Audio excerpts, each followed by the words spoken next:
Today I'll be reviewing the Goblin Slayer Goblin Crown movie. This is a movie you have to watch before watching Season 2. This movie starts directly after the events of Season 1. The Goblin Slayer is given the mission to save a girl that was captured by goblins. For this movie, the first 25 minutes of it was just a recap. So this movie is about only an hour or so.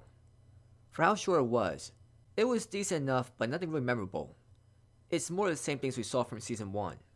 The Goblin Slayer and his party members rescue people that have been kidnapped by goblins, and then think of a plan to kill the goblins in the process. There is not really much to the plot. There is not any great plot twists. It's more of what you expect from a series. For some people that's enough, but for me, it gets tiring seeing the same thing over and over. The Goblin Slayer and his friends save a rich girl named Rachel. This movie was supposed to be a redemption story, as she was this arrogant girl that thought it would be easy to work as an adventurer and kill goblins. I just didn't care much for a redemption story because she didn't really do much to redeem herself.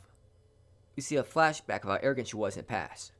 She still acts out of control and causes problems for Goblin Slayer when he tries to save her. She didn't really do anything useful, and we probably don't get to see much of her after this movie. Her introduction just felt like a waste. There weren't any other new character worth talking about in this movie. The music for this movie is pretty nice here, especially during fight scenes. The animation style stayed the same as it was in the anime series, and the animation was good throughout the fight scenes. This movie was okay in terms of being entertaining enough to keep your attention, but it was very forgettable. At some point, just watching the Goblin Slayer save people from goblins, and then killing goblins over and over, is going to get boring for most people. There just has to be more to the plot than that. I give this movie a 6 out of 10.